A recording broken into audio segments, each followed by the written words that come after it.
अभी तो कर्फ्यू तो जारी रहेगा, लेकिन कुछ रिलैक्सेशन हमने विचार की है, उस बारे में हमने निर्णय किया आज। और उसमें प्रमुख रूप से जो दुकानें बंद हैं अभी तक, दुकानें बंद हैं तो व्यापार मंडल का अलग अलग प्रतिनिधि मंडल हमको मिला है, और उन्होंने कुछ बातें उसमें कही है सुझाव के रूप में, आग्रह के रूप में। तो उनकी बातों को भी सुना हमने। सुनने के बाद हमने इस बात पर विचार किया कि इकोनॉमिक एक्टिविटीज़ हमारी जो है प्रभावित नहीं होनी चाहिए। समाज के किसी भी वर्ग में ऐसी स्थिति नहीं रहनी चाहिए कि जिसमें उनको बहुत ज़्यादा कठिनाई हो जाए।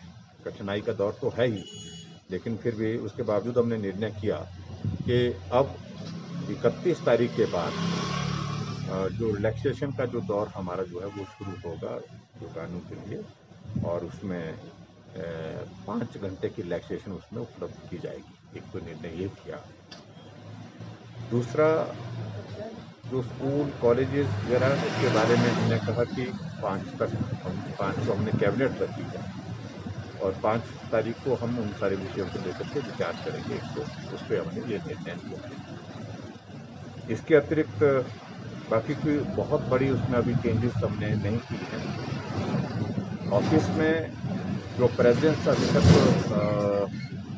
जो हमने अभी बंद किए थे, यानी कि वर्क फ्रॉम होम हमने शुरू किया था, उसके लिए हमने तय किया कि अब उसकी शुरुआत होनी चाहिए, काम शुरू होना चाहिए। तो 30% जो प्रेजेंस के साथ वर्किंग शुरू करेंगे, एक ये भी हमने उसमें निर्णय लिया।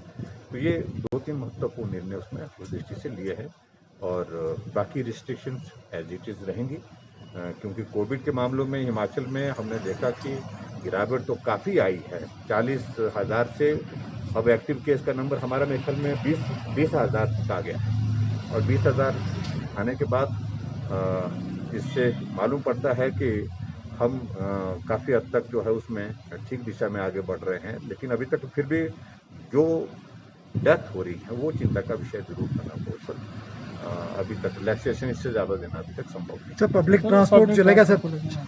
अभी पब्लिक ट्रांसपोर्ट के लिए हमने ये तय किया है कि इसका निर्णय 5 की कैबिनेट में करेंगे। सर, और मेरे ख्याल में 9 बजे से 2 बजे तक, 9 बजे से 2 बजे तक वो समय रहेगा। और उनने भी इसी तरह से ही मांग की थी, मोर और लेस, ज़्यादातर सभी लोगों ने इसी तरह से मांग की थी। उस पर उसके हिसाब से सारा रहेगा।